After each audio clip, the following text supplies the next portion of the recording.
and welcome to another episode of Merricks Garage. Today I'm going to show you the tools that I keep in my truck. Just basic hand tools, nothing crazy. I'm not going to get into all the spare parts and fluids and things like that, because that's pretty ubiquitous. But I do want to show you what I've got in my truck, what I keep ready to go at all times. It lives here in my Tuffy console, which is super convenient because this thing lockable and really cavernous. So everything, as you see, is right in here. Got all my goods that I'm gonna need for safely getting my family and I off the trail. So there's gonna be a few things that do not live in the bag just due to size or due to the fact that I do keep them in the garage. My impact wrench and my impact driver. Those two are indispensable. They're so small and compact and reliable that it's just throw them in whenever you go off-road. They're fantastic. Fire extinguisher. Obviously this lives in the truck. My airline, that's to connect up to the power plant winch to get me onboard air.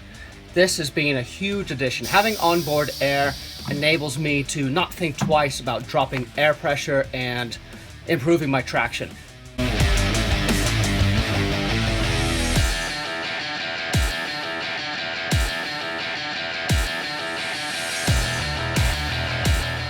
What I have here is enough to fix most things. Anything catastrophic, obviously I'm gonna be in trouble, but basic stuff, for pulling a drive shaft, fixing some brakes, changing a plug, things like that, I got it on lock. One of the nice things about building my truck myself was getting to know front to back, top to bottom, inside out, how this truck goes together, what parts it uses, what are the most common size of nuts and bolts and things like that. So starting front to back, rubber gloves, keep my hands a little bit cleaner. I've got a full selection of deep socket and regular socket. If you're anything like me, you've probably bought half a dozen of those Craftsman socket sets. And as a result, I had a surplus of sockets that enabled me to cull from my garage inventory and stick it in this go-to bag. Behind the sockets, just box wrenches. And if all else fails, a big giant pipe wrench to get things done. Handle for the speed drivers. Phillips flathead. Selection of Allen keys. There are still Allen keys on this, and I love the Allen head. I think it's a great bolt. An assortment of different gauge wire.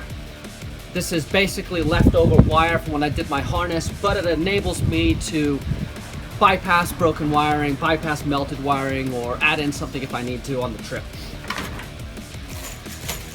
Dana 60 studs, steering arm nuts or knuckle nuts, some grade 8 heavy duty bolts, a washer for my Pitman arm, transmission bolts.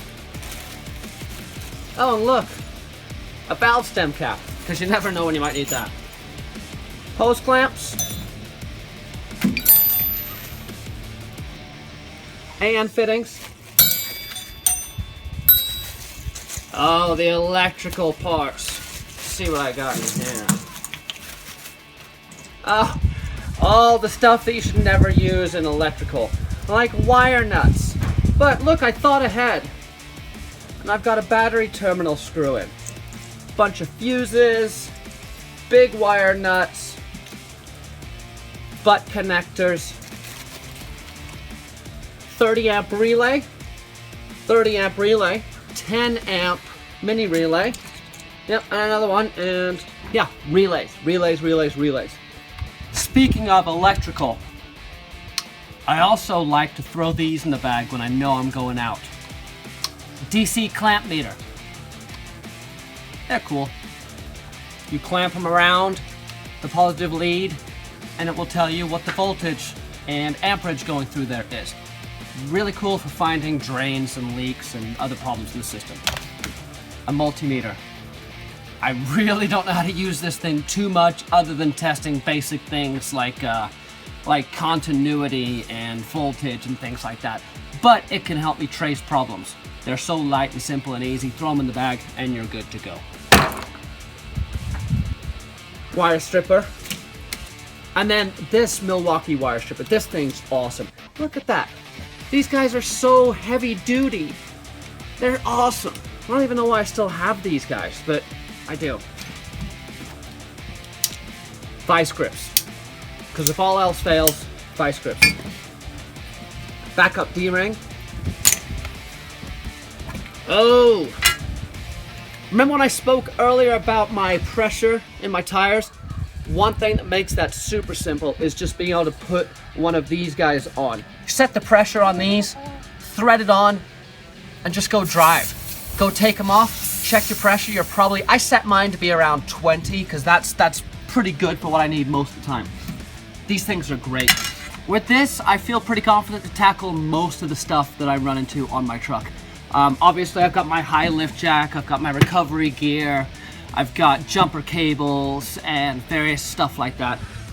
The thing I would like to add that I don't have yet on the truck is a complement of sensors. I've watched sensors take a truck down, but I would like to get any sensor that could take me out of the game. Let me just add this really quick. If you are gonna carry all those spare sensors, throw a code reader in there too, so you can scan your PCM, figure out what the trouble codes are, and fix the corresponding sensor without having to pull them all off and be hunting in the dark. Well, I hope that was helpful. It was fun to kind of get all my tools out and see what I've got in here. I'd forgotten about some of the tools and little things that I had in there that are actually pretty cool. That Milwaukee wrench. Sorry, that Milwaukee... I've never been this excited over some pliers. It's got a ton of really cool stuff on it. And it's got needle nose at the end. Needle nose. Needle nose are great. Hit me up in the comments. Let me know what else you would add. I know I have holes in this system. If you've got a favorite tool that you can't live without, or if you've got some really strange off the cuff, like I found this tool in Bermuda and it really works well, let me know about that too. I'm a tool junkie. Thanks for watching. Hope this was helpful. Click subscribe. Tell your friends. Until next time. Boom.